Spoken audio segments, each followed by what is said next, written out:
Hi everyone, it's Miranda from Marketing for the Uninhibited, and I'm here with your Marketing Monday tip. And this week we're going to talk about goal setting and executing. Last week I gave a presentation at the Wickwood House here in Aurora, Illinois, and it was all about that. It was also, I did that with Tammy Helfrich from Tammy Helfrich Coaching, and she talked a lot about the mindset you need to have to set these goals. So we're going to keep this video short and sweet. First things first, when you're doing your goal setting exercise, you want to make sure you get yourself to a quiet, comfortable place. You probably will have to schedule this on your calendar as well to be sure you give yourself enough time, at least an hour, to do this thoroughly. Once you get to a quiet place, whether that's a different room in your house or the library, the coffee shop, the local bar, I don't care. I'm not judging. Wherever you can get in the mood for goal setting, let's do it. So when you're in that place, the first thing you're going to want to do is take out your pen and paper and really think about 2018 and think about 1 to 3 goals that you set out to achieve in 2018 that you actually achieved, that you were able at the end of the year to be like, yes, I did this. I got 10 new clients, or I lost 15 pounds, or I bought that house. Whatever the goals are, you want to first start with reflecting on the ones that you achieved. And then once you write about that, take a moment to pause and really be grateful for those things and be proud of yourself. Hell yeah, you kicked ass in 2018. And then we're going to move on to part 2 of 2018 reflection, which is thinking back to 2018 about some goals you set that you didn't achieve. You really want to be specific with these as well. What were the goals? What happened? Why didn't you achieve them? How did you get in your own way? What went wrong? How did it make you feel? All of those things. You really want to spend some time on that. So you can figure out if it was fear stopping you, why were you afraid? What were you afraid of? Those types of things. And then once you finish that, just pause. Be grateful for those as well, and be proud of yourself for at least setting out to achieve those and then acknowledging where you failed and why, because that's hard to do. It's really hard to look ourselves in our faces like that sometimes. So once you've done that for 2018, you're going to kind of, all right, we're done, mental shift, put that away. 2018's over, we're moving on. 2019. Let's start with setting some goals for 2019. You may want to do this exercise a few different times. If you want to do it for business, if you want to do it for your personal life, if you want to do it maybe for your health, whatever the case may be. Maybe you have relationship, business, health. Everyone's going to do this differently, or maybe you just have 3 goals, 1 for each. So I would start out for 2019, fresh sheet of paper and a pen, and think about some goals you want to achieve. Once you have those goals in mind, specifically 1 to 3 goals, I would write about them and get really specific here. If your goal is to gain new clients in 2019, maybe that client goal is tied to a financial goal. Maybe you also have a salary goal for 2019. So if you get this amount of clients, it equals this amount of dollars, which will get you to blah, blah, blah. So just be really specific with each of those goals. So that's step number 1, get specific. Number 2 is once you're specific with your goals, you want to set deadlines for the goals. Put those on the calendar. So do you want to achieve this goal by December 1, 2019, or maybe it's January 1, 2020. Whatever it is, set the deadline and put it on the calendar. And then what I want you to do is to set checkpoints throughout the year and put those on the calendar too. So step number 2 is to set deadlines and checkpoints and put them on the calendar.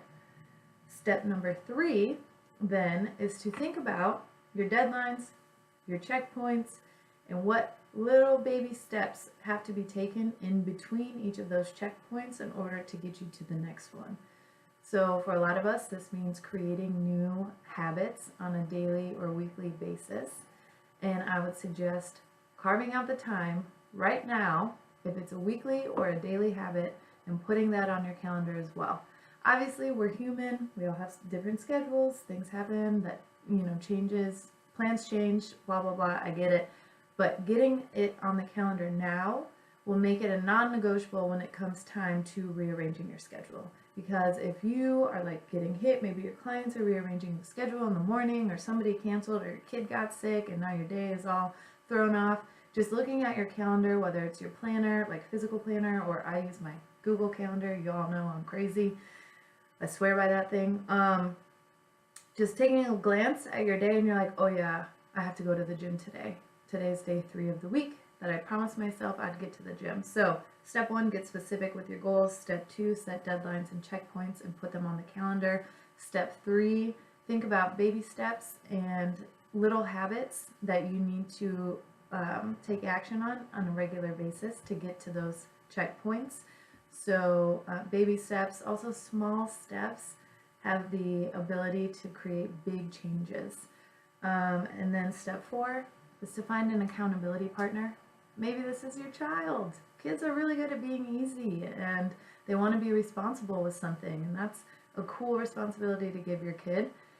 They also will probably hold you more accountable than anyone else in your life because they're not jaded yet. They don't have those excuses yet.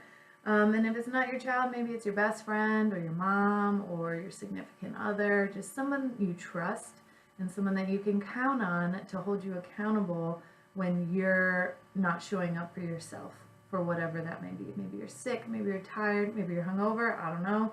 All right, so step 4, accountability partner. And then step 5, my favorite step, is to show up for your damn self. If you can't even show up for yourself on these little daily tasks, it's so important to show up for yourself on the day-to-day, what may seem like mundane and routine things, because if you stay consistent, that's when 3 months from now, you'll check in for your quarterly check-in and you'll be like, oh damn, I did do that every single day.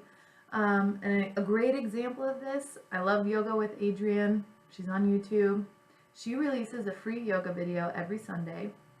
I recently watched a talk with her, and she said she has, without fail, released a free yoga video every Sunday since 2012. Back when nobody was watching.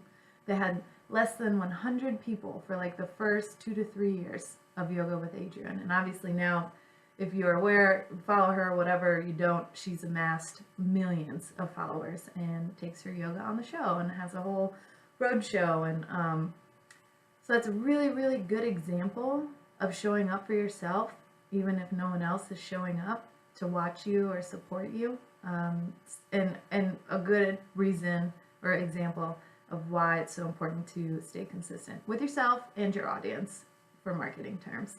All right, so just to run it back real quick, you're going to find a quiet, comfortable place. Give yourself about an hour to do this. You need a pen and paper. You're going to reflect on 2018, goals achieved, goals not achieved, and then you're going to set goals for 2019.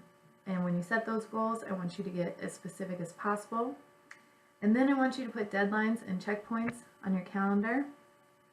And then I want you to think about the daily baby steps and small habits you need to form to start now to achieve those big goals.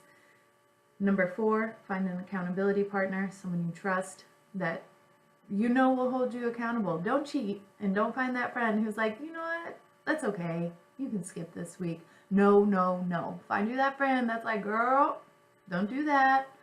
And then number 5, show up. Show up for yourself, show up for your clients, just show up on a regular basis. And never miss twice. All right, we're gonna fall off sometimes. That happens. But don't do it 2 times in a row, and don't overthink it. And if you need a good podcast to check out about setting new habits, creating new habits, I would recommend the James Cleary and Emily Schramm podcast. It's all about how these small daily steps compound. And so a year from now, it's amazing to see how far you've come just by showing up for yourself for a small, consistent amount of time, daily, weekly, monthly, whatever the case may be. All right, that's it. So I'll see you here next week. Thanks for watching, and be sure to visit marketinguninhibited.com for for my podcasts and some free tools for you to use. Have a great week. Bye.